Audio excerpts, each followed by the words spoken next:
2008 World Champions of Baseball. Here we go. Philly special. Ready? The Philadelphia Eagles are Super Bowl champions.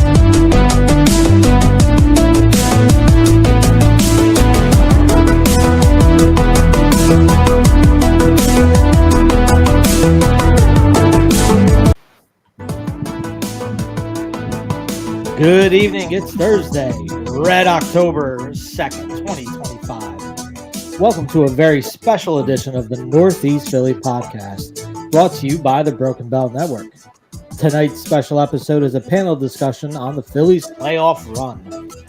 This amazing Red October show will consist of Sean Selby from Corner Pub Sports. I can never say it right. John Hunter from Frozen Rope Pod. And then bringing down the show will be Chris and myself from the Broken Bell Network. All that, maybe some more. Who knows where we'll go? That's how it always works. All tonight on the Northeast Philly podcast. Gentlemen, how are you all doing tonight?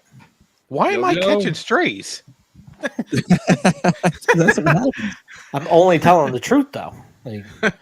Glad to be back on with you guys again, man. You guys are a blast. Yes, my first time, but thank you for lying to us. I'm ready. Selb, Hunter, two of my favoriteest people who are podcasting. If you haven't checked them out, John Hunter is just a mathematical machine, if you will.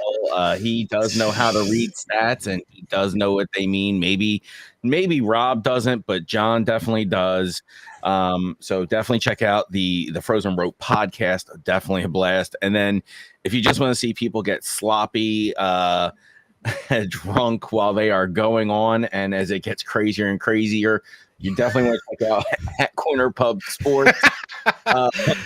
Cheers to that. Selbs is a award-winning, no one's going to check, author. Okay. Of No One Likes Us, But We Do Care. It's a really good read. It's the anatomy of a Philadelphia sports fan. Very good to have you back, sir, and for you to both join us at this Red October roundtable. Thank you. Very simple. We're just going to kind of go around the horn here. I've got some questions for you. If you feel like this is in your wheelhouse or you would love to take this question, just chime in, just jump in. If I don't hear you, I'm going to call. And like I said to you before we started, may the odds forever be in your favor. Real quick. Yeah. Fuck the Yankees and go. And that is true. We do have a huge Red Sox fan in the house right now. And he now has four temporary fans for this series as we are embarking the end of the AL wild card with that's tied up, right? 1-1? It's 0-0. Well, the series is tied up. This is yeah.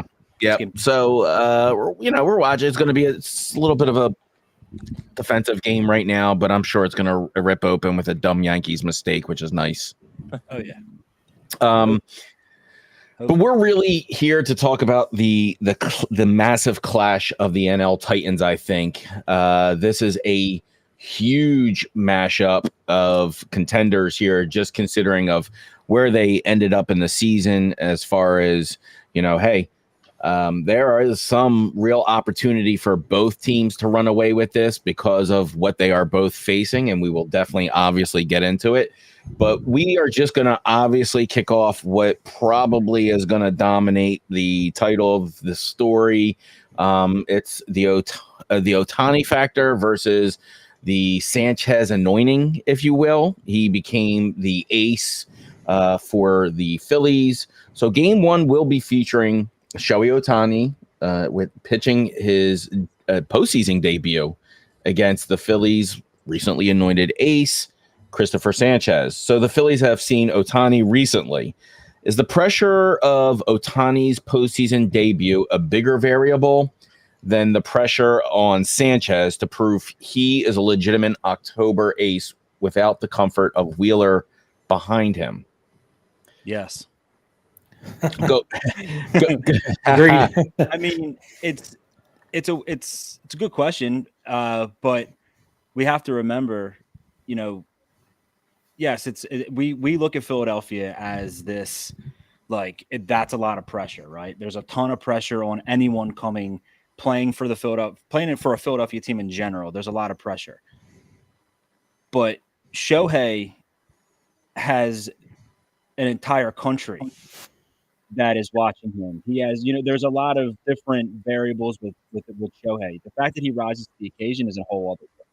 We watched him do it in the WBC, one-on-one against his own teammate at the time, like Trout, and absolutely blew him away. Like, this is the stuff that he does. But, like, Sanchez is a different case. But Sanchez, I feel like he's not really playing for anything. I mean, yeah, like, you know what I mean? Like, it's not like he's looking for a contract. He already has that. He already got that done. They got that done already. Like, he's kind of just doing his thing, and I feel like he's the dominant force. I mean, if I had a vote, I probably would try to vote for him for Cy Young, but I know that a lot of people are going to be going with Paul Skeens. Paul Skeens that have a sub too, so that's pretty insane. But yeah, I mean, it's a lot of pressure either way for both teams, and it's just the Phillies had a hard draw. The World Series champions, even the first round. That's a very hard draw.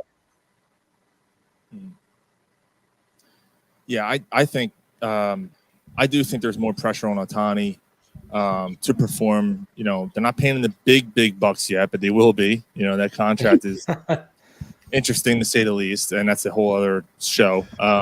Big bucks when he's done playing. Yeah, pretty much, right? Yep.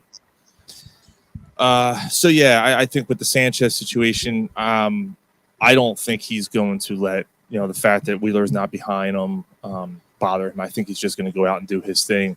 I think another question would be: is there more pressure on the Dodgers or the Phillies?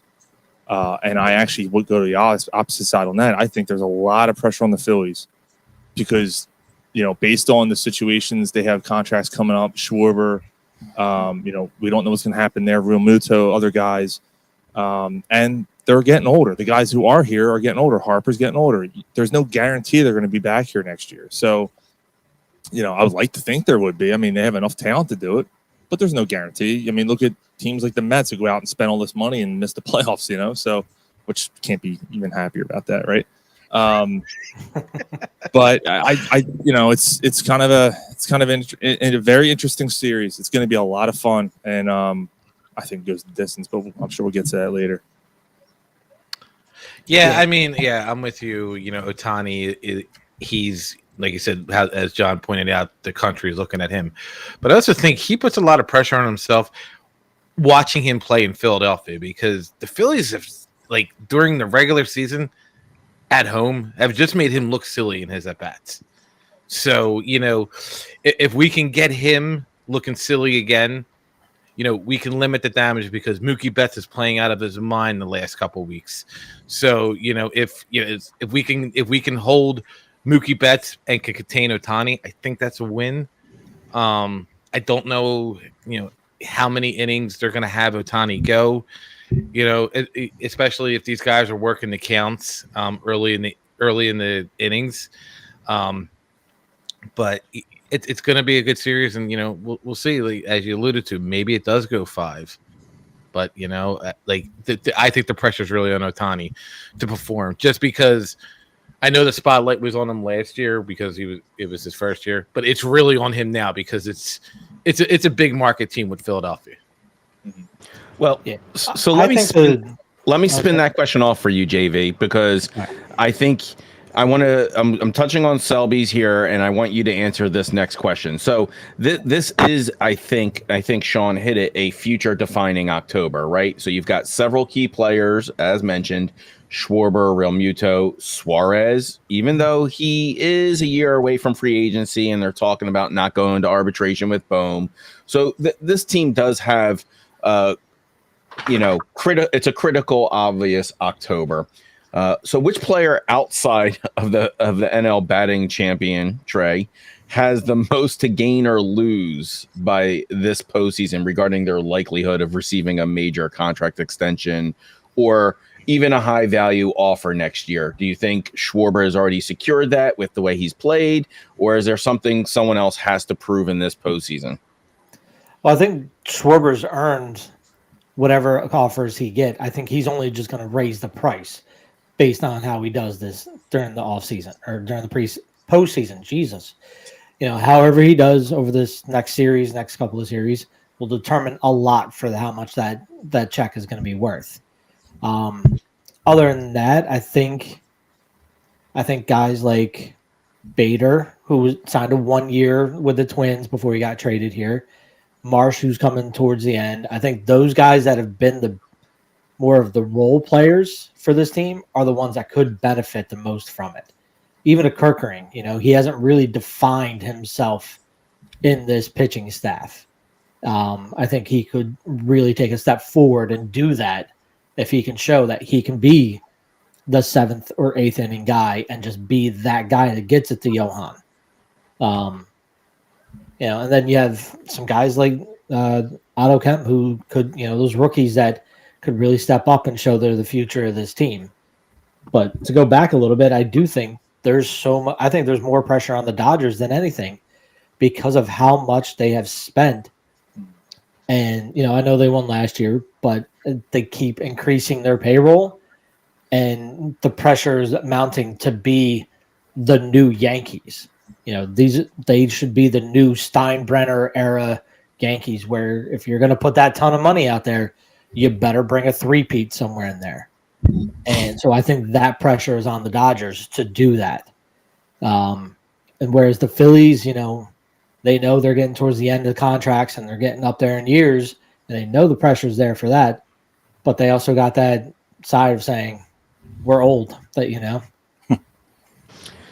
So let's go to one of the obvious battlegrounds that might be topic of conversation that will get analyzed before the first pitch ever happens is the Dodgers bullpen in the wild card series. They showed a lot of vulnerability, right? So the Phillies offense, they do lead in an OPS against relief pitching. That is just their bread and butter for winning the majority of their games this year. So is this series fundamentally going to be decided by which manager is forced to go to their bullpen first?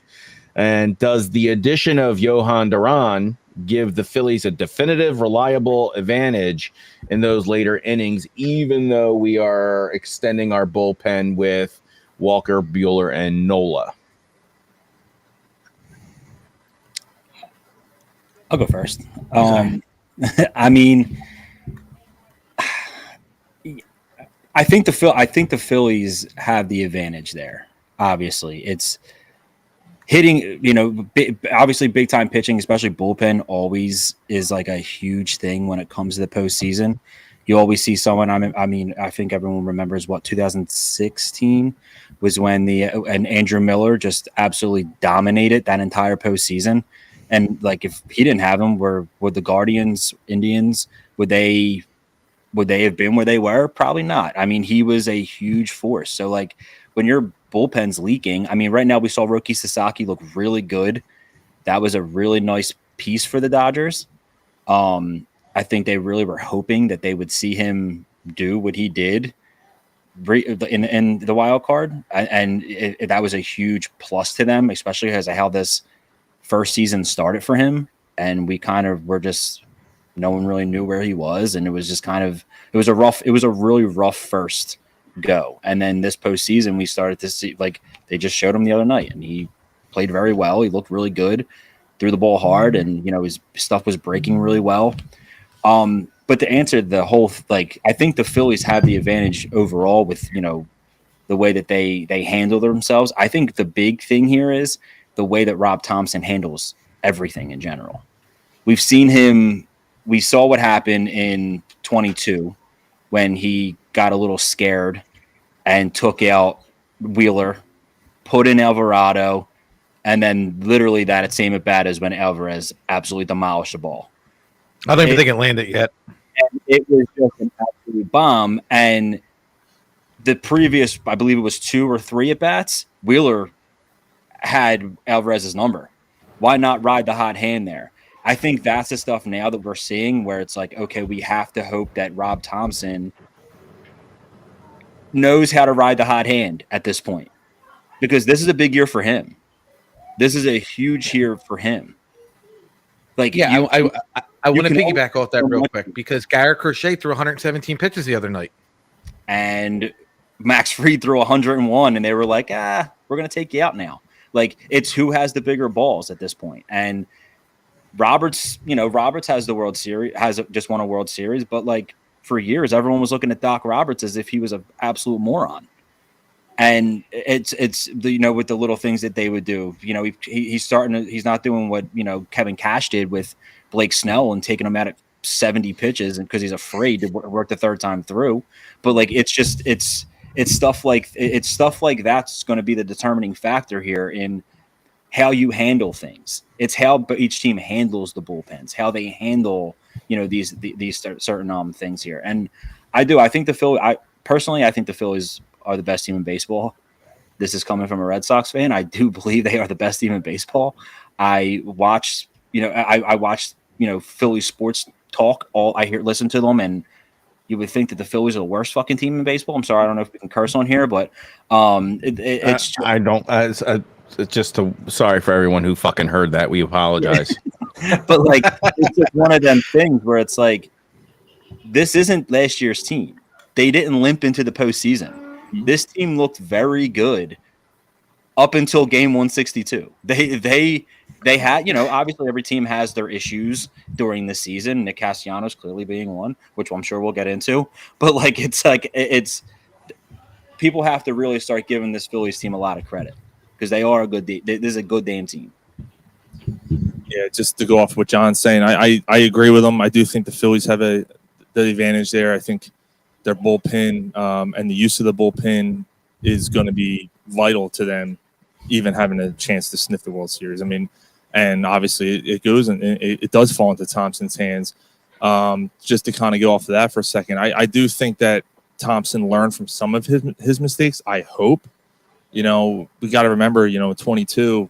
It was his first postseason as a manager, right? And he's still feeling the ropes, and I feel like he was a lot more analytical then than he is now. I still think he does that. He still rides that wave, but I think he has more of a feel of the game now as a manager than he did a couple years ago. Talk a little more about that because you said he's more analytical and now he has more feel. I see those as like feeling and analytics are you using your analytics with correct feeling? Like, how has he gotten better there? No, I said I felt that he was more analytical then. Yeah. I feel gotcha. Like he's perfect. Yeah, all right, yeah. So he moved right. Are we in agreement that the gut and the analytics, they are the diametrically 100%. Opposed like rules of managing a baseball team? Okay. So yeah, you said he did move the needle, and I think we kind of said that this almost every podcast at some point that we feel like he is going more to the gut than he is to the what does the percentages say? Yeah, I think like I think John was saying, third time through a lineup. Obviously, that's the time where the manager's ears start, perking up, and they're like, "Uh-oh, maybe it's time." But if the guy's throwing his stuff and he's getting guys out, you're not taking him out of the game. As long as his pitch count's relatively, reasonable and he looks good, you're not going to take him out. And I think that's what you have to do at this point. I mean, you have a strong bullpen. Your starting pitching's been amazing. Your staff as a whole has been awesome this year, and just to go back on the Phillies being the best team in the league, it's funny. We say it on our podcast. Mike, one of our co-hosts, said, as frustrated as I am with certain things that they do, there's every single team that's in Major League Baseball has more problems, or the same or more problems than we do. And you don't think about that because you're watching the Phillies all the time, but anybody, Dodgers, like you said, the bullpen's having issues. Lineup issues towards the back end of their lineup. They're concerned. They don't think they have 7, 8, and 9 hitters or automatic outs. The Phillies don't have that anymore. Thankfully, with the acquisition of Bader, which has been huge. The fact that Brandon Marsh came on towards the end, you have a guy in Stott who, look, I'm not Stott's biggest fan. I'm going to tell you that right now, but he's produced when you need him to, and they're not automatic outs. That's the other thing too. Like 2002, 2023, or I'm sorry, 2022, 23. Yeah, like Rojas at the back. It was like, here we go. It's like having a pitcher bat, maybe even worse. So, one more thing, I think that I don't think people have really given the Phillies enough credit for. I actually talked about this a couple weeks ago, well, maybe last week or something, with one of my buddies. It's kind of insane that the Phillies are the only starting pitching. They're the only team in Major League Baseball whose starting pitchers had over 900 innings. The only team in Major League Baseball that had 900 innings out of their starting pitching. They had 84 quality starts out of their starting pitchers.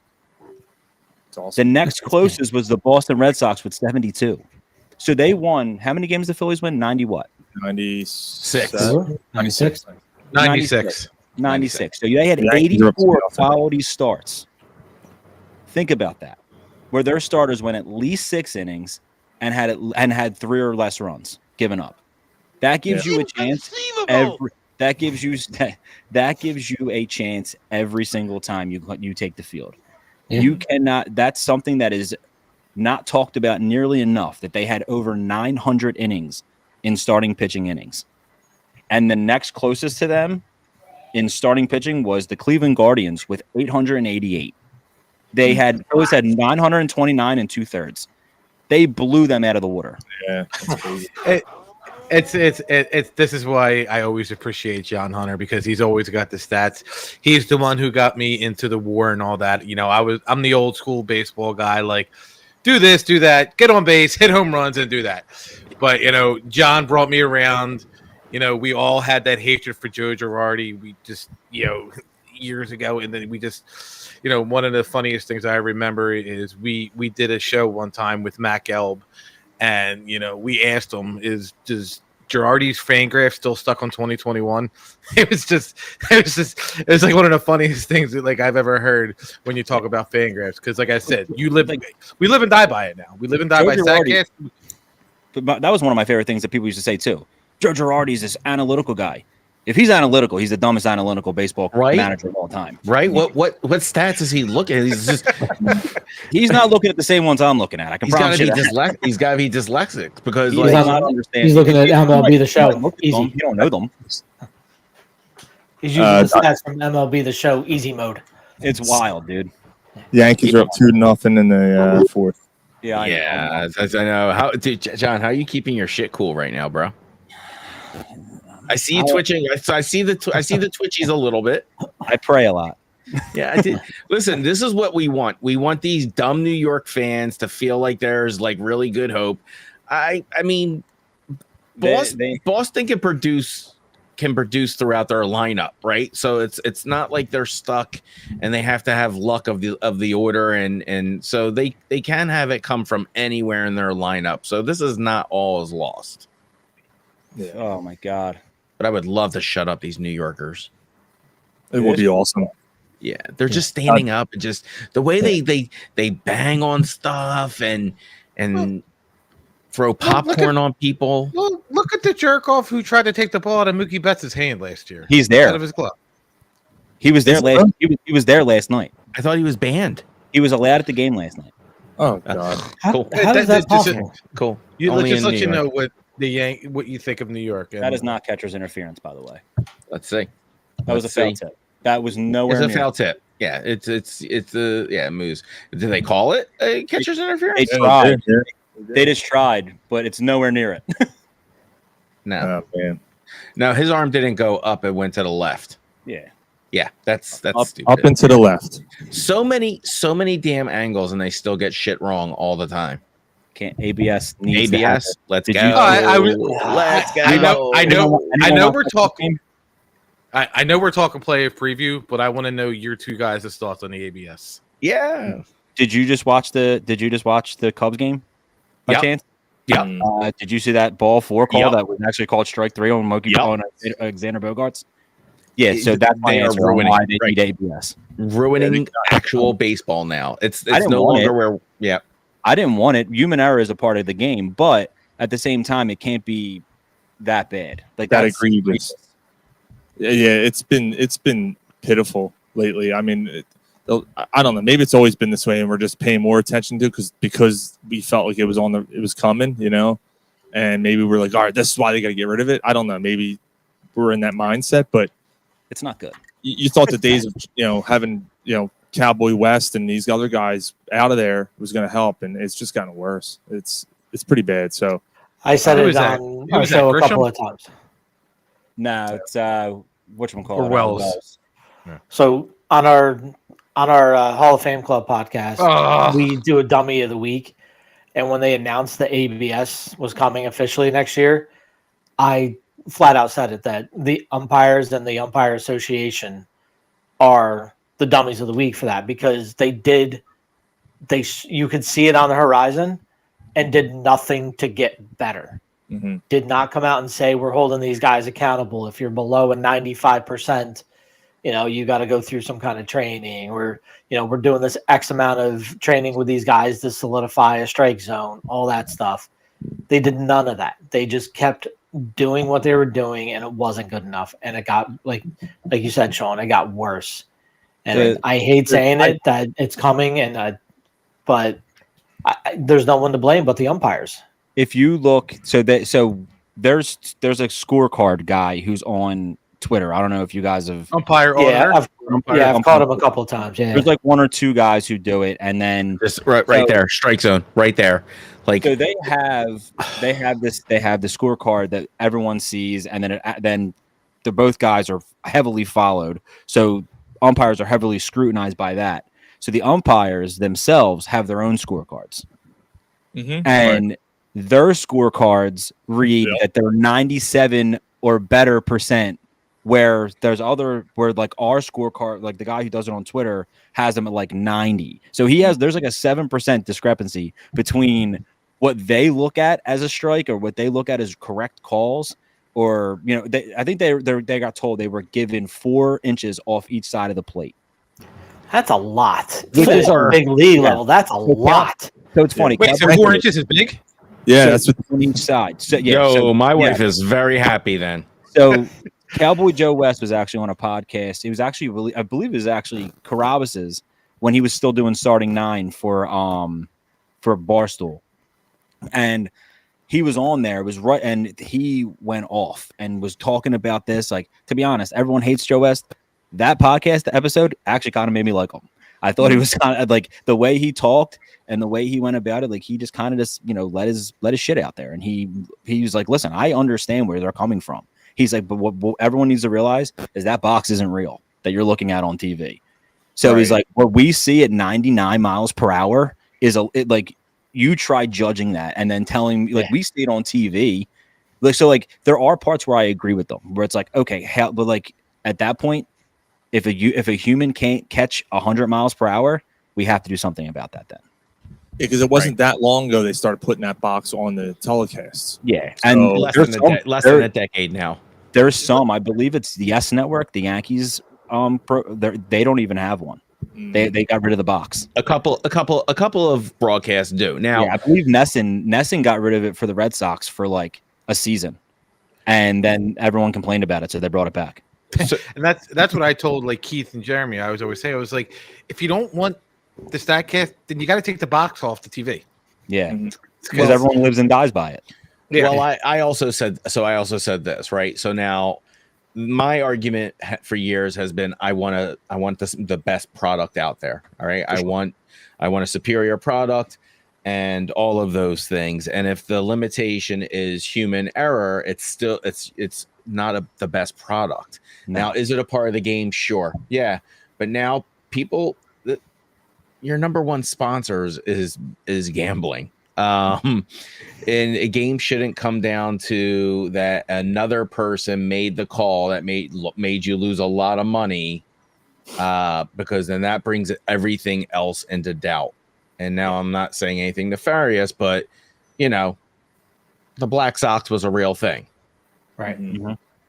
So at what point? His name, the NBA umpire, Jerry something, not an umpire, NBA ref. Right. Yeah. That was taking money. Yep. Yeah. And so now, like, the purity of your game. Yeah. So now the purity of your game gets called into question in more ways than one. Is what's going on? Like, how are the umps calling? And now you're getting like just the end of scene of Naked Gun sometimes, where it's just like Enrico Palazzo is calling the damn game, and you're going, what's going on here? So yeah, like I was always a fan of I for one respect my robot overlords. I gotta tell you something, guys.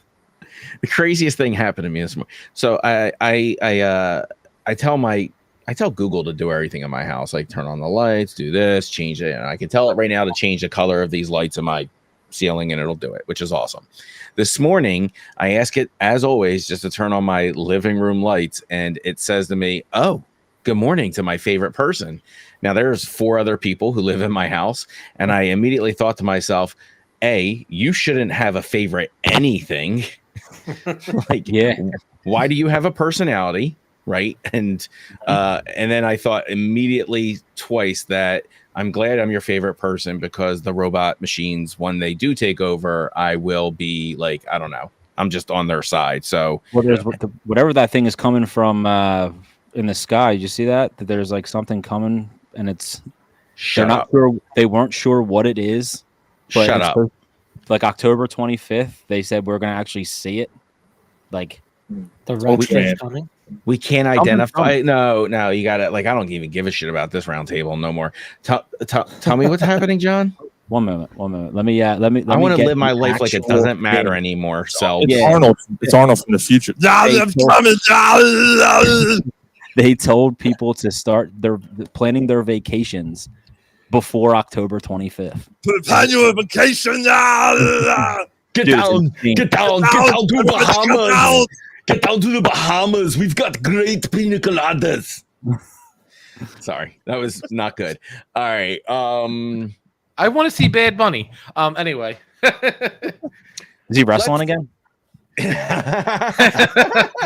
was he Intercontinental at one point? No, he just beat Damian Priest. I thought they slapped the belt on him for like 30 seconds type deal. Nah, he was at Backlash. He did the thing with Damian Priest, and then it was actually not a bad match. I'm also really well versed in wrestling, if you want to know. Yeah. So let's put that on my resume. Let's get into I guess what would be considered a triple threat coming out of LA. You guys have already mentioned Mookie Betts having the just September of his life. You got Mookie, you've got Freddie, and you've got Ohtani factor going on. So for the Phillies to win, must they completely shut down one of them, all of them? Is it like a pitching staff can't afford to let them beat them, or is it once again you just try to minimize the damage? Well, I think you got to pick your poison, because it's 3 future Hall of Famers. So I feel like you got to pick your poison. I mean, they're legitimately going into the Hall of Fame on their first try. Well, they should, but like, and then Teoscar Hernandez is no slub either. So you got to pick your poison. You got to hope that you can get Ohtani like you did it, like you had him in July. And, to circle back real quick, I think the Phillies do have a good chance. If they can hit the starting pitcher for LA, they'll succeed. They took 2 out of 3 in LA, and they scored 1 run in 18 innings against the starters. They got to the bullpen. If we can get to the bullpen, we have a better shot. But, but those 3, the future Hall of Famers, I think you got to pick your poison. Like, who do you want to lose to, almost, if you have to, because it's 3 hard guys, really. Like, Mookie was 4 for 5 last night. But Freddie was 0 for 4. So they also played the Reds. True. And I will say that's where we saw the real struggle with the bullpen, right? That became a very big issue. Selbs, you're the home guy. You know the parks intimately. You know what it's bedlam at the bank pressure. So the Phillies do have home field advantage for this series. So while this has been their strength, this is also the defending World Series champion team coming to town. So which fan base is under more pressure in this series? The team that won 96 games and led statistically and most, if not all, in their division. Who needs to prove it more as a divisional title, like not being like an anomaly, like that's just all we can do? Or is it the defending champions who have to really repeat against, what we are, a red hot rival? I mean, I think it kind of plays off a little bit what was said earlier. The Dodgers did spend a lot of money. They do have a hell of a payroll there. But I think, the Phillies really tried hard. Their eyes were on that bye, for a reason, and because they know how important it is to play in front of this home stadium, the home crowd. And no doubt, without any doubt in anyone's mind, the crowd's going to show up, and they're going to be loud as hell, and they're going to cause as much problems as they have in the past. And I think, I think with that being said, we know what's going to happen here. Like, we know what the situation's going to be like. We know what the environment's going to be like. It's going to be chaos for the opposing team. That's going to happen anyway. So because of that, I think it's more on the Dodgers fans. I think because they do have, when you're playing in Dodger Stadium, they do have this persona that it's kind of a laid back kind of atmosphere where, they show up late and leave early, and that whole thing is the LA crowd, and they're kind of more passive and all. The Phillies go up 2-0 in the series, and they go back there. I'm not worried. At that point, I'm like, whatever. We finish this in 3. And a fun fact about Citizens Bank, I'm sure you guys probably know this. Ohtani's he only has 2 stadiums he's never homered in. Citizens Bank's one of them. The other one was Great American Ballpark. Never hit a home run in either one of those stadiums. So. Hopefully that trend continues for this series. They can shut him down, and we can. We've done it. I'm gonna do a little break here, and I'm gonna have you guys just take your guess. We're gonna do we're gonna just break this down a little bit by sections here. We're gonna do season for season stat here, and who you guys think ranked higher or lower than the other one in this matchup. So let's go offense first. Let's go total runs scored. Who ranked better, the Phillies or the Dodgers? You can all chime in on this one. Dodgers. Phillies. Dodgers. I'm gonna go with the Dodgers. You should have stayed with it, Hunter. It is the Dodgers. They were second with 825. The Phillies with shockingly, not even 50 runs less. They're at 778 and they're in 8th. So it is a huge drop off after probably the top 5 from there. But then it goes back to John earlier and how good the Phillies starting pitching was. Right. So that's what we're gonna get. You'll get your. We've got pitching in here. We've got matchups here. So let's go total home runs. Let's do that one. Ooh. Dodgers. Okay. I go Dodgers as well. Dodgers. Oh, that stadium's tough to hit them out of. But No. I think the Dodgers had like the most home runs in the National League this year. They do. They in the National. So they're second overall in the Yankees. Yankees number well, one. when you play in a little league park, it's easy for the Yankees to The get hatred home for run. the Yankees is making me so happy. One of the things the Dodgers also have is they have more hitters with 20 or more home runs. Mm-hmm. So that, obviously we're carrying the shoulder with, Schwarber has 1/4 of the team's home runs. Actually, is over 1/4, but just for reference, let's go to batting average, and this is a very tight window. They are actually separated by less than 0.006 of a decimal point. That one I'm going with the Phillies on. I'm going Phillies. Phillies. They got to win something here. The series. they actually do have the season series win, so that's true.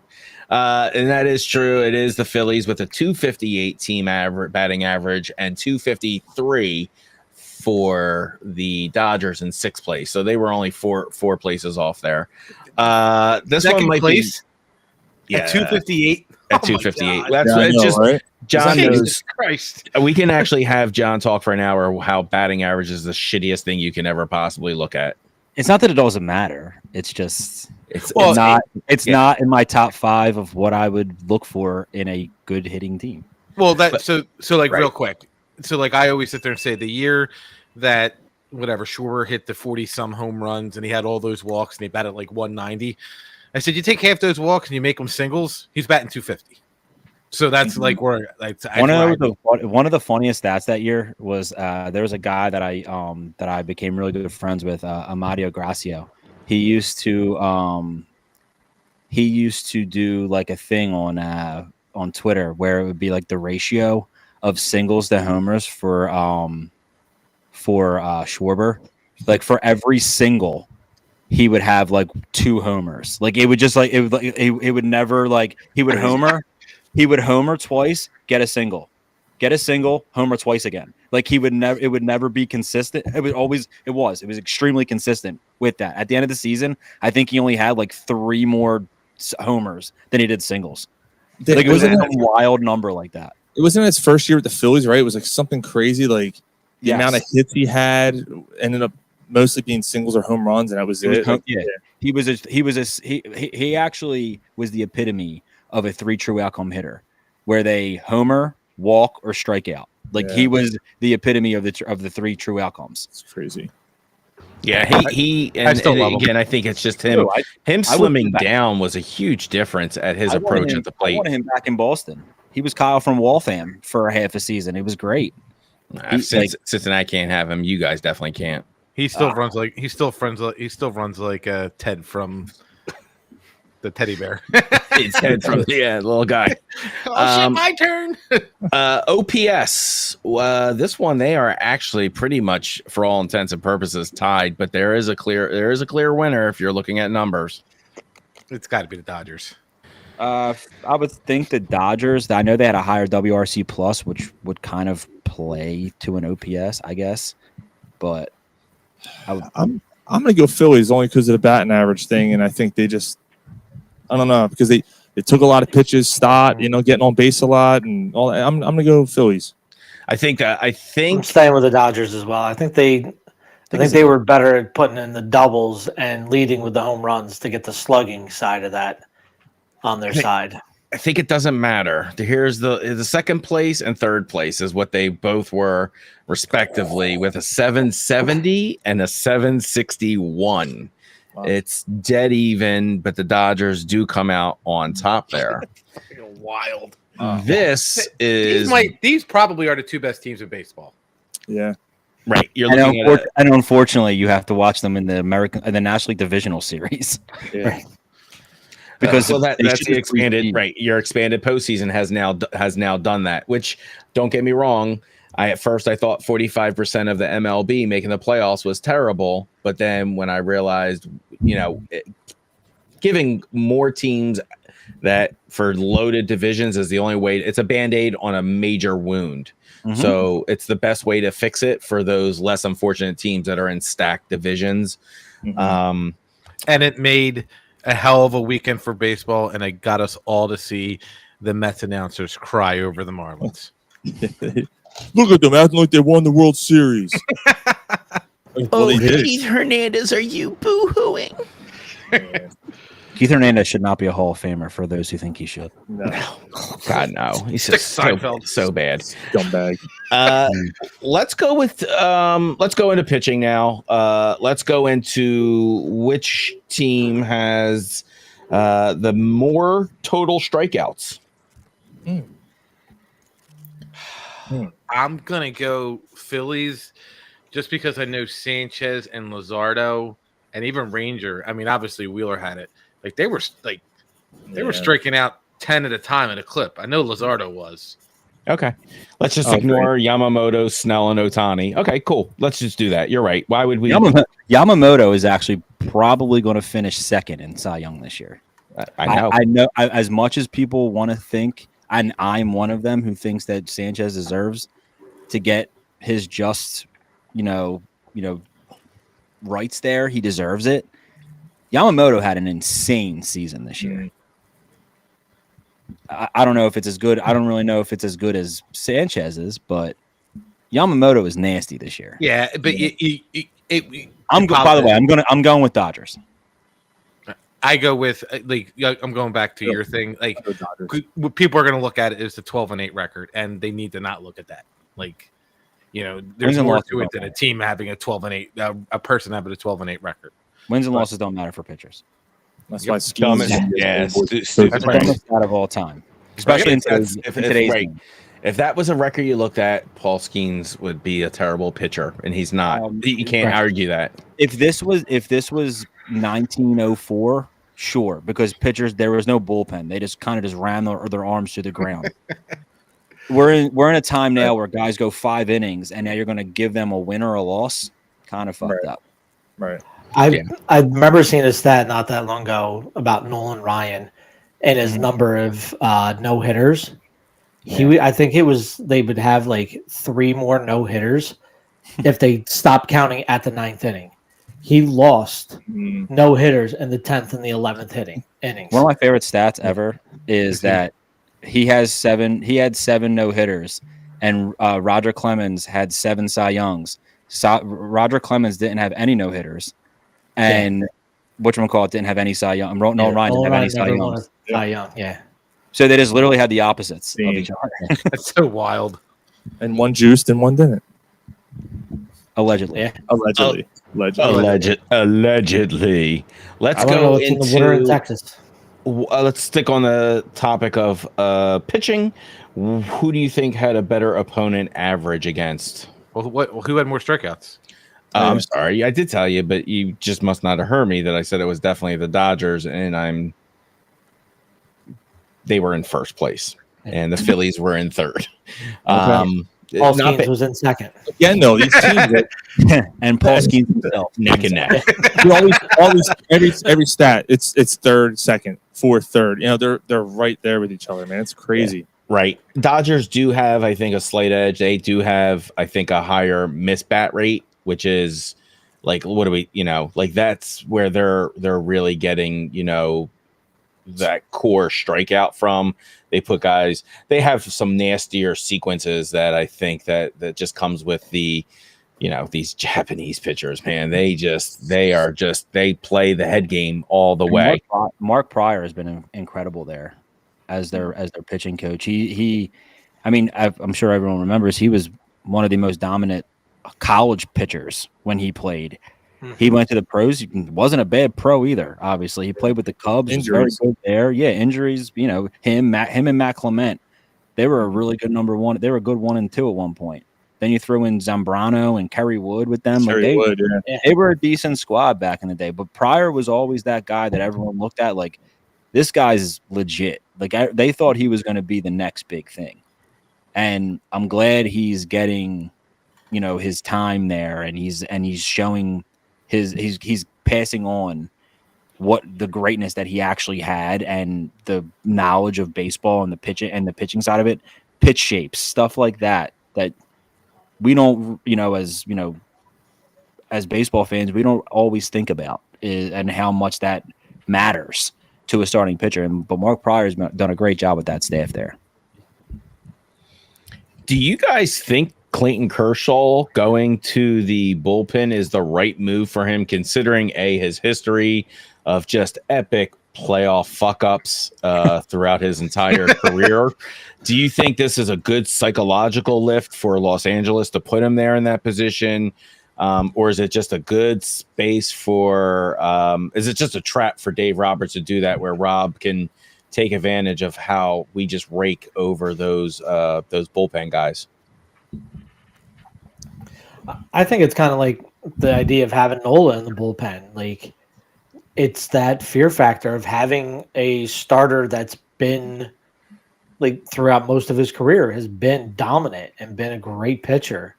And it's scary to think, if you get to one of these other pitchers early and they got to pull somebody in the second, third inning, that it could be Kershaw coming in there, and now you're facing another starter and another top quality starter, even at his advanced baseball age. I think that just that little bit of fear factor helps, and I think it helps the Dodgers as well. Yeah.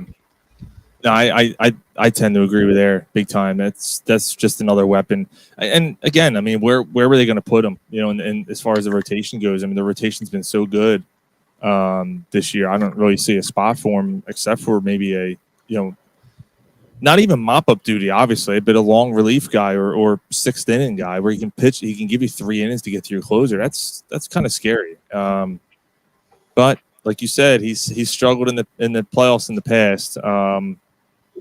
So maybe it'll come back and bite him. I hope it does. Could just be a way of Dave Roberts being able to be like trying to give him a little bit of respect by keeping him on the roster. Mm-hmm. In general, this is the best way they could do it. Like, obviously, they don't feel like he should start. He's been there for 20 years. It's a hard thing to tell a guy who's pitched for the same organization, gave his all, despite his shitty postseason records and his time and his numbers in the postseason. The guy's a first ballot Hall of Famer. Yeah. So you have to find a way to respect him, but also tell him to kick rocks at the same time. It'd be a nice bookend because when he first came into the league, when he first made the postseason, he had to playoffs and lost. He was relief when he came in, right? Playoffs, yeah. No, I think he was starting. Was he starting? I thought he came into the league as a reliever. I know in 2009 he was starting. Yeah, okay, 2009. Yeah, you're right. 2009. And dude, you just helped me segue to close out. This is going to be like probably a long question. So I want everyone to get a shot at this one. Short? Your mom. Hold on. I got something here for you. That's almost certain. First, take a big step back and literally fuck your own face. All right. Thank you, John. Yes, John, we can curse. Thank you, Tom. I appreciate you as always for helping me out there. It's been 52 minutes, and you're just telling me this now?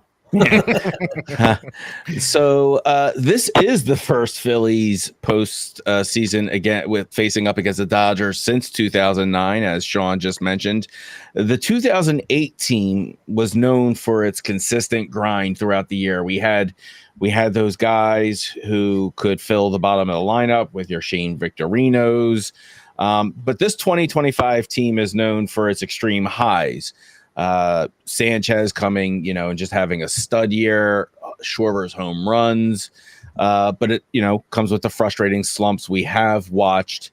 So which quality do you guys think is it the steady grind of the 2008 team, or is it this explosive, volatile mix from this 2025 team is better suited to win the high stakes games in the short format? Well, I think that the fact that we've seen this team grind out games and come back and win them is what helps. So while they can be explosive and jump on you quick and jump on you big, I think too at the same time the fact that they've grinded and had some walk-offs or late inning games and played well in that era, I think that's the quality of having the mix and be able to ride the momentum and then be able to create the momentum as well. First of all, what you drinking? Founders All Day IPA. Mazel tov. Is that what you're using to break the fast? Good for you. That's it. Happy Yom Kippur to those who celebrate. Happy Yummy Kippy to those who celebrate.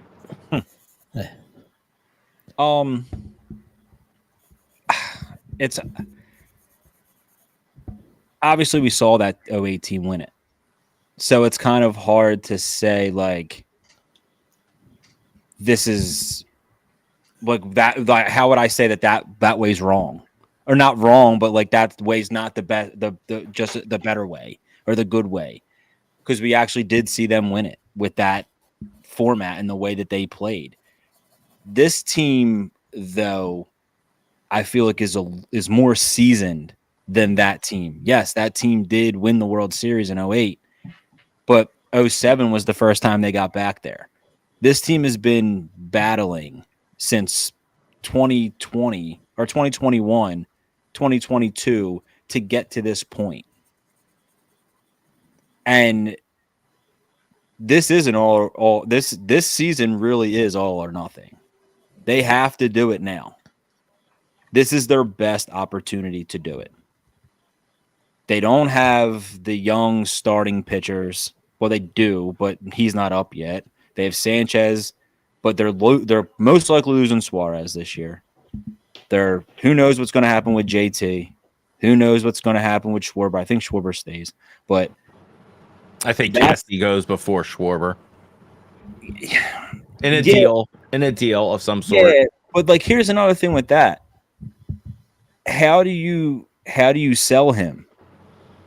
Has he sold himself? Yeah, 50 cents on the dollar is how you sell him. Because I think a lot of people these are the types of things that I see on Phillies Twitter where it's like trade him for so and so, and it's like, one, this isn't the show.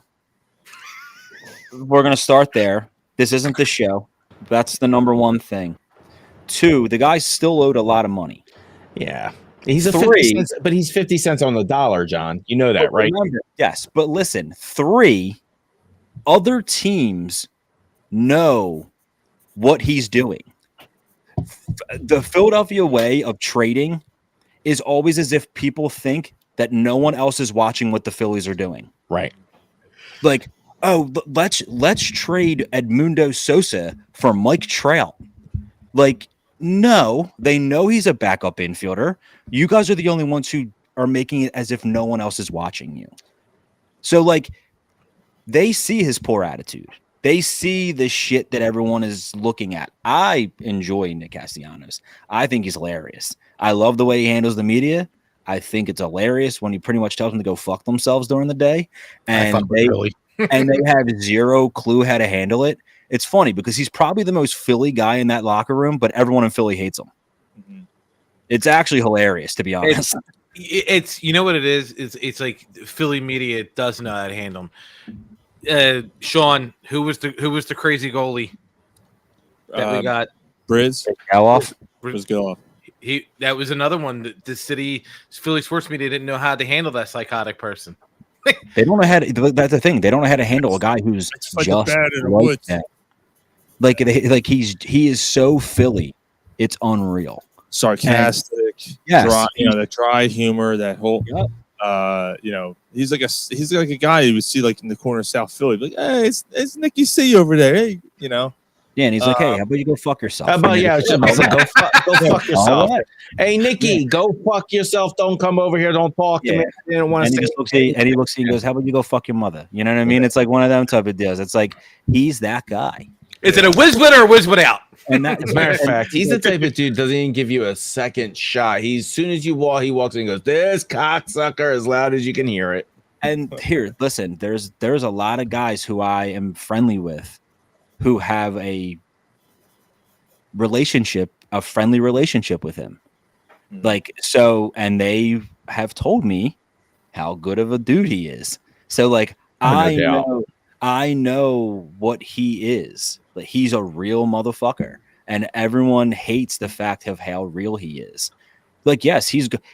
Who would be excited about if you're professionals? If you're any one of your jobs, if they came to you and went, we're going to sit you down and we're going to put someone else out there in your spot that you've been successful at. We're going to put them there. You're going to be upset about it, right? It's because you have pride in what you do. The fact that everyone looked at him like he was some jerk off for being mad about being sat, he should be. And he even said it. They haven't really been that transparent with me. He kind of just told me like, yo, buddy, you're coming out. Okay. Like, instead of him blowing Rob Thompson, everyone was like, that's not Rob. He doesn't do that. Maybe he does it to Casty. We have no idea. We're not in that locker room every day. I 100% think he does that to Casty. I think we've all said that. I think there's not a relationship there. Yeah. Yeah. They said they don't talk. Yeah, and that's the root of the problem is that sometimes you have to baby people. You're the manager, right? Nick's doing it. We're seeing it right now with the Eagles. Right. Nick does it. That's his Nick- job. He's the chief babysitter. He went on WIP and pretty much had AJ Brown's dick like this on his face. He is a competitor. He is such a good player. If we don't win, like he is a huge reason why we win games. Like that's how you handle your star. That's exactly what Andy Reid didn't do in 2004, 2005 when his star receiver was doing sit-ups on the fucking lawn. Can you imagine Twitter now? What was he doing again? Happened? Can you show us like? Oh yeah. More accurate. Yeah. Just do that for about 45 more seconds for me. All right. I'll be right back, guys. But like, that's the truth of it. Sometimes you like, and listen, is he playing good? No, he's not playing great. But maybe if you sat him down and said, hey, we're going to be transparent here, maybe he'll agree with you. And I think it's so much of the media, not the media, that probably plays a part of it, but fans think that you always have to be a team first guy. Yep. That you have to go out there and be like, oh, I'll just do whatever is right for the team. I'm just here to win and help the team. No, these guys did not get to these professional levels by being team guys. They're competitive. They want to be the best. They want to be out there and compete every single day. I don't care what sport it is. The ones that don't want to do that, Ben Simmons, get thrown out of the city and probably get thrown out of their sport pretty quickly. Like, you got to be competitive to get to that level and can't just rely on talent, and you got to be passionate about it. And that's Casty. He's passionate about being one of the best baseball players he can be out there, and he wants to be, and he knows he can only prove it by being out there. Right, and unless you're like a long snapper, like being a long snapper, you're just like, I'm good at doing that, and that might be the only thing. Hey, be the best long snapper you can be. The best you can be, John Dornbos. Yeah. And that's like you said, Carson Wentz. He relied on his talent when there was more to it than he needed to, and he just he handled it the wrong way, and do six different teams in 6 straight years. It's still a wild stat. Yeah, but Keith, to get back to your original question, which was a while ago. The trails. That's a great circle. It doesn't even matter. We do have breaking news. Yeah. Hell yeah. We do. I couldn't hear anything. What's the breaking news? It's on the bottom of the screen. I don't scroll. I don't see anything. Oh, yeah.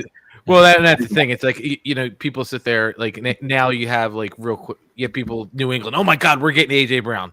You're not getting AJ Brown. The Eagles are not taking a $10 million cap hit.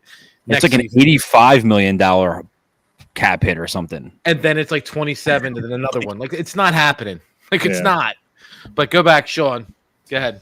No, so what would be the way to win, the grind it out, or the being up high? It's interesting because it was probably when the Phillies made the trades for Bader and Doran. It was weird because I got flashbacks of when the Phillies traded for Joe Blanton, and I'm like, that's weird because they're not even on the. Duran's one of the best closers in baseball. Blanton was like a number 3 starter, but the reason why that felt different or similar to me was because it was like that missing piece that you were looking for. Like the Phillies needed another pitcher in that rotation that year because. Hamels wasn't really Hamels yet. I mean, you were hoping he was going to be something. Obviously, later that year, he really stepped into that role and took a next step up. Brett Myers was struggling. He was in and out of the bullpen, back and forth. I think he got hurt a little bit that year too.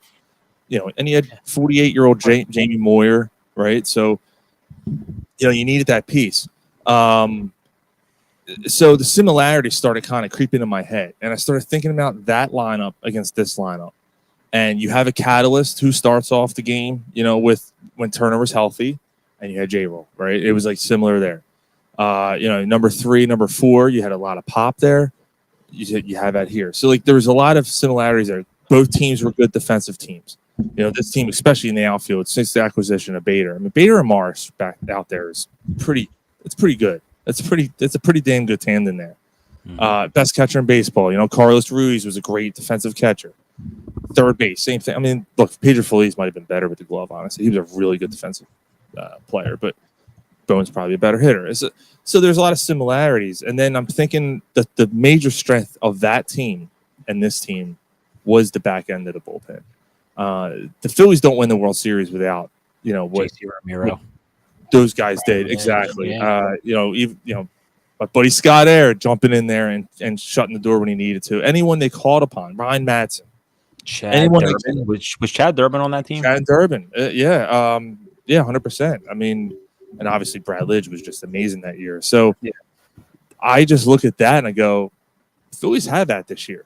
They have all that. And hopefully they can pull it out, man, because we need it. The Phillies need it. It's been a long time, and for the sake of everyone involved, I mean, the management to the players to everything, and the fans, obviously, above everything. That's what we care about, right? The most. I mean, they're getting paid. We don't. We just want to watch them play and win.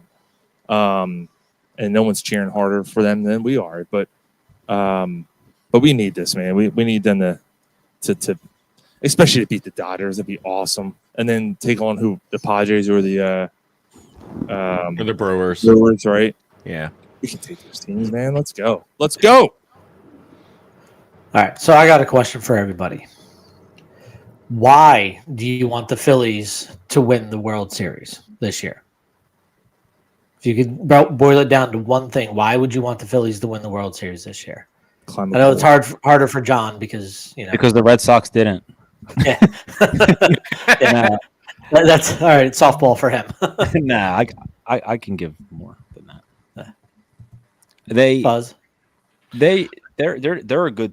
I mean, at the end of the day, I agree. I think they're the best team in baseball. I've said this twice now on this show. Like, the reason why I want to see Harper win one. I want to see him finally put a bookend to that Nationals only won because he left thing. I think it's he deserves it. He puts his body on the line every fucking game. He switched positions. He's done pretty much everything this team's asked of him. I want to see Schwarber win another one. I want to see I want to see JT win one. There's a lot of guys on this team that I really enjoy watching play, and that's why I would like to see them win it. All right. Win it for wheels. Win it for wheels too. That's another reason. Fuzz. I don't like my liver, so that's what I want to. I'm not a fan of my liver. Nah, I mean, listen. We're all diehard Phillies fans. Even John is. He likes the Phillies when they're not playing the Red Sox. And I don't want to use the term "we deserve it," but I feel like we're up there. As fans, as Phillies fans, we are invested in it. We watch 140 games. We try to stay up for the West Coast games. Sometimes it's impossible, and just not that other fan bases aren't as passionate, but it just brings the best out in everyone. You saw in 08, you saw in 2017, and you saw in 2024 what it does. It brings people together, and it's news because it's always bad stuff. It's the 4-month or the 4-year or 5-year anniversary of bad things happen in Philadelphia. Bad things don't happen in Philadelphia. Good things happen, and for the fan base, and like you said, for Middleton, for Bryce, Middleton just wants to win. He just wants to win. He wants to go down Broad Street on that parade and hopefully not get hit in the face with a beer can like Howie, and just wants to drink and celebrate with the fans. It's all he wants to do. Middleton just wants to win for the fans, and Middleton's one of us. I fully believe as well. Keith? I have two possible angles here. I don't know which one to possibly take, but I think I'll take the one that is probably the more larger of the overarching stories. So I think this is the culmination of the Bryce, Harper, Dave, Dombrowski win now era, right? So since 2022, the Phillies have been climbing this mountain. The World Series runner-up, NLCS exit, NLDS exit, and now back as the division winner.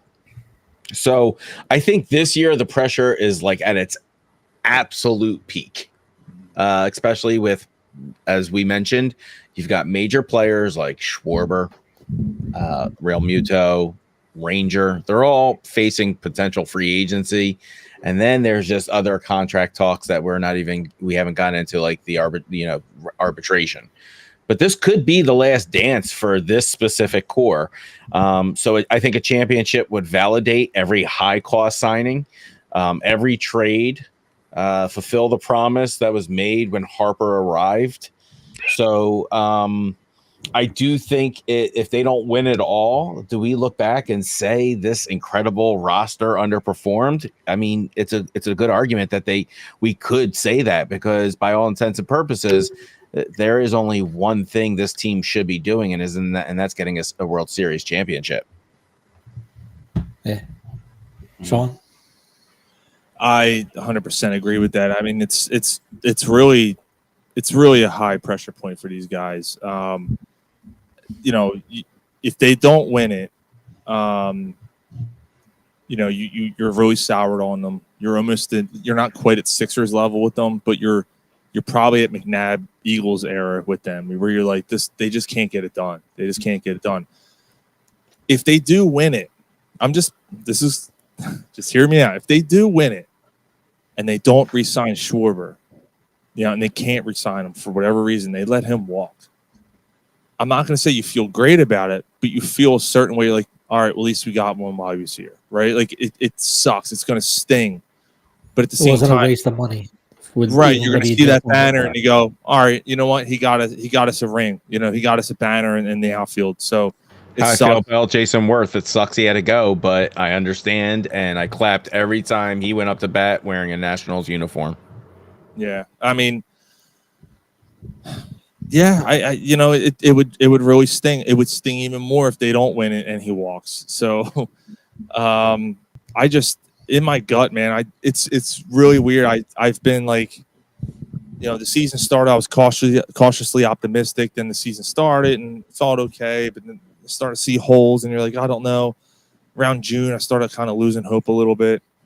And then when they made those trades in July, because I was like, look, they need a closer and they need an outfield.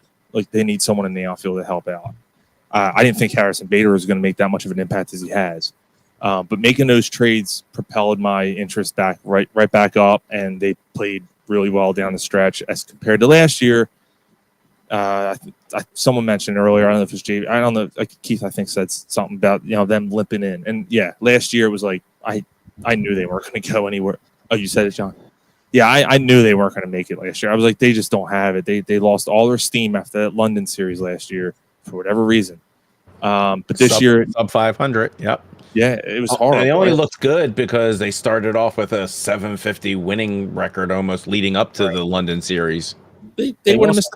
They also didn't let a team that plays them more than anybody get into the postseason where they can take advantage of what they already knew about them. Yeah, and that was a huge thing. Going back, one more thing from me. The one thing Keith said earlier, he asked about, how to contain them three. The way you contain them three is that your big three shows up too. Mm-hmm. Who gives a fuck what they do? As long as your big three, the offense is the number one thing that they need to. That was last year, the year before, even in the World Series, we started to see them kind of shut down a little bit offensively. This has been the problem in the postseason for them, is the offense kind of just goes. It forgets where they're even at. So they go limp. They go limp. They go limp and they went limp in October the last 3 years. Didn't they have 0 for 21 and their? It was an unreal. I mean, when they got no hit by the Astros, that was kind of that was it. So when you can figure out that, when you have guys like Trey Turner, you have guys like Schwarber, and you have Harper, three guys who are perennial MVPs when all is healthy, you should not have to worry about Ohtani, Mookie. You should, but you should also know that you have them. You have guns back, with you too. You have ammo, and you have guys like that. Castellanos also comes alive sometimes. Like he did it a couple years ago. He came alive in the postseason. You know, especially when his son's around. For some reason, I'm sure that's a part of him that he's a little bit off on. Haven't really seen Liam a lot this year, have we? He's been playing. He's playing tournament ball apparently now. Tournament ball in Florida. So yeah, he's busy. He's not. Yeah, he's not around, and that's somebody who it's almost like a safety net. Like, how would you feel if you didn't see your son all year? Yeah, we don't think about their actual home lives when it comes down to it. They're away a lot, and his one saving grace is when Liam would come here for pretty much the entire summer. We barely saw him this year, so could that be something that's on his mind that no one's even thinking about? Probably, maybe, but like, it's a lot of things like that. But at the end of the day, them three main guys, Schwarber, Harper, and Turner, need to be your guys. They need to be the guy. They need to be the motors. They need to be Ohtani, Freeman, and Betts. They need to go out and play out of their minds. All right, real quick. I had a Turner Rust question, but I scrapped it. But we could have gotten to that one. Who's the cleanup hitter for the Phillies? Bader. I say Bader, and JT just has to slide down a little. Yeah, but then what about the back of the lineup? But anyway, all right. So who do you say, JV? For the cleanup hitter, I'd say you keep your lineup kind of rolling the way it's been rolling on your better matchup days and the way it does. Like, you can't. Turner's when back. They put up runs. You can't roll it back. Bader's been cleaning. Bader's been holding that spot down. He's not going to keep it. What? Who's your cleanup hitter? My cleanup hitter? Yeah, is it Bohm, Bader, or JT? I think Bohm is a classic cleanup guy. I mean, he's not a classic for you guys, but in my mind, he's a classic guy to do that. He knows how to drive runs in. He's missing a little bit of length this year. I don't care about the power as much as people do when it comes to the cleanup hitter. I think your best hitters should be 1, 2, and 3, and then just roll from there. And you have guys who make contact 4, 5, and 6, and that's where you roll. Back to the whole Stott thing, I was probably the most critical guy of all time on Bryson Stott. I don't know who follows me on Twitter, but I was an absolute animal all year about him. I fucking hated him. I hated him, and when he became the leadoff hitter, I thought that was the dumbest fucking thing ever because he's not a leadoff hitter. He's a 9 hitter or an 8 hitter all day long. I did love that he adjusted and decided to start batting a little bit more like Schwarber, where he kept his hands a little bit lower. His biggest issue was that if I don't know if you guys are Baseball Savant guys. Does anyone look at Baseball Savant ever? Love it. Okay, so Baseball Savant is one of my favorite things to research and look at. So Bryson Stott, his biggest issue was his bat speed. What do you do when you need better bat speed? You get your hands down. You make sure you get to the ball quicker. His hand consistently stayed up. Less distance. Right to cover. When his hands stayed up, that's when he struggled the most. When his hands went back down, that's when we started seeing the little bit. That's what he became probably, other than Schwarber, was the best hitter in their lineup for the final month or two. Yeah. So there's a big reason why. But I was more critical on him than anybody. I shit on him any chance I got. I laughed my ass off when he would go 0 for 5 at the leadoff hitter. I'm like, why is this fucking dude still here? It doesn't make any sense. Then he would hit like a solo homer, and people were like, that's why. I'm like, he's 1 for 8. Shut the fuck up. But it's like the Didi Gregorius argument. Don't even get me started with that fucking idiot. I know. I'm just John or Sean. Who are you? Clean up. I'm going JT. I can definitely make the argument for Bader or someone like that, but I'm just going JT only because I feel like I like Bohm too. I mean, I think Bohm would be good there. I'm just looking at the pressure situations there. To me, Bohm kind of tenses. I mean, look, the offense has tensed up in the playoffs in the past, right? Like all of them have gotten real stiff, but I think in that spot, I'd rather have a guy like JT who seems a little more relaxed in situations like that. Bohm tends to get really hard on himself, and really tense. And I would rather have Bohm at 5, hitting behind JT, and then maybe Bader after that, depending on what, lefty, righty, whatever the situation is. But that's what I would do. That's awesome. I think we've covered all the bases. John, you hit that one out of the park. John, why not? Might Listen. have been a swing and a miss. All right, so you're saying I struck out there? Yeah. No, I think you did. I think you tore your Achilles like Ryan Howard did in 2011. You did a really good job of segueing that. Segue. John, tell us where people can find you and what you've got going on. On Twitter, you can, or X, whatever the fuck it's called, you can find me at Johnny F Baseball. I talk shit constantly about other baseball players who are a lot better at baseball than I ever was.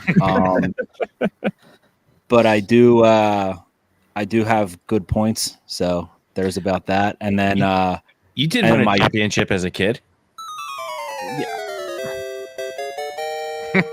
I actually went 162-0 in MVP baseball. So put that on my resume. That was from Nintendo RBI.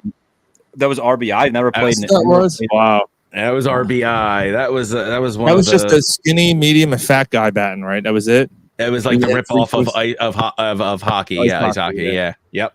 Yikes. And do you also coach? I do coach baseball. I had a little bit of a hiatus for the last couple of years. Might have saw me in the paper. But there was a couple things. I've coached the high school game. Right now I'm coaching a 13U team at East Coast Power. Been there for I'm just doing the fall right now. But I'm not sure where I'll be come spring. Hopefully I'm back on the high school field. There has been rumors of me being back on the high school field, so I'm ready to get back in the PCL. I miss it. I coached at St. Joe's Prep for 4 years. Had a lot of success there. Got a head coaching job. Some things happened, and then I did not have the head coaching job anymore. And when we played against you, I'm pretty sure we were 0-2 in the 2 years. For Ryan. I was very aggressive. I like to steal bases. So it was but yeah, that's, hopefully I'm back on the field, back on the dugout. Miss it a lot. But one day. Yeah. John is a baseball guy. I'm the travel baseball director for Parkwood Youth Organization. We will find a spot for you if you choose. Thank you. I appreciate it. Sean, talk to us. Where are you at, and where can we find you? What you got going on? Find me in the bushes outside your mom's house. Corner Pub Sports, at Corner Pub Sports on X. I don't have a personal Twitter, so I just kind of mess with that one. I hate X, so I barely go on it. I did just follow you though, John. I just clicked it right now. And then you can follow us on YouTube and Facebook, Corner Pub Sports. Every other Friday, we kind of cut back, so we're bi-weekly now. But we do a weekly football show on Sundays. Yeah.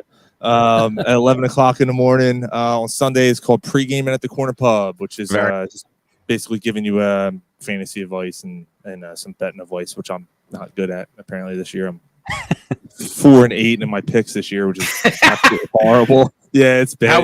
How were your Sizzlers? They 0 for 3 last week. 0 for 3. You know what? I should get a half a point because I did say Barkley was going to score a touchdown. So, you ever play like FanDuel Daily Fantasy or anything? I used to. I don't do it anymore. I used to. I won $50,000 on FanDuel. Did you really? That's awesome. We'll talk. Fantastic. Yeah, that's fantastic. No, I did it. I used to do it a couple years ago. I don't do it anymore. But it's been a weird start to. Oh, fucking Jay. It's been a weird start to. Hit the sound effect. Hit the sound effect for us, bud. Yeah. My thing's off. My board's off right now. I thought you would. I thought you were going to come strong with it. I was going to, and I was like, nah, I don't want to bombard him this year. This show. What? Oh, absolutely. You better grow up. You're such a scumbag. Oh, I know. I am. Don't ever break character again. All right, I won't. But yeah, that's where you can find me. Your book. Yeah, that little thing. So it's celebrating its 1 year anniversary on Saturday. No one likes this, but we do care. Yeah, you can get it on Amazon. It's all about the Philadelphia fan and all about how silly and crazy and stupid we are, but how passionate we are above all. So If I read it, anybody can read it. yeah, it's an easy read. It's definitely an easy read. It's I think they said it's if you write it from front to back, it'll take you 3 hours, which is pretty awesome for a 200-something page book. So, yeah. I'm not gonna. I had to look up a few words. You write pretty. No, all right. Yeah, you write good. More good than me can read. All right, here. I think I got the thing. I had to queue up my. Here you go. We going Sizzler. We going Sizzler. And then the little scissor action going on. Oh my god! I think John's too young to know about the Sizzlers. Do you know Sizzler, the restaurant? It was a restaurant. Yeah, I do know what it is. I've never. Yeah, I think the last one might have shut down before your little sweet bottomed ass could walk through the doors. But there was. You would go through the buffet and you'd be like, "This tastes exactly like a big sloppy pussy," and that's exactly what it tastes like. You're like, wow, this is pretty good. Oh god, 97, 98, something like that. So I was 6. You can still get a Sizzler's gift card. Can you? There's one that still exists. I think there's one that's still open, but it's I like the random Blockbuster that's still in like Iowa or wherever the fuck it's at. That actually closed, I think. I remember seeing something that finally actually was either closed or was closing the end of this year. Wow. Oh shit! I forgot to return my movie. I didn't rewind either.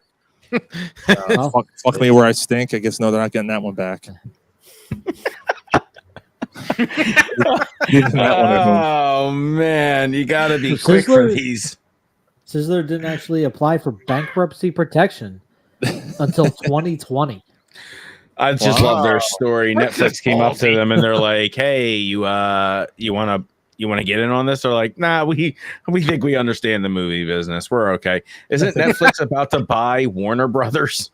That's what they're saying. Yeah. I mean, Netflix is about to own Batman. It's nuts. Yeah. Batflix. I mean, Batman. Sure. Yeah. I heard you guys got a new sponsor too. Oh yeah. Go ahead. Sweet fish every day. Keep that skunky cunt away. Congratulations, guys. It's Summer's Eve, right? Hold on, just real quickly. Just a few things we want to clear up, Mom. He was just kidding. Sorry. Love you. R.I.P.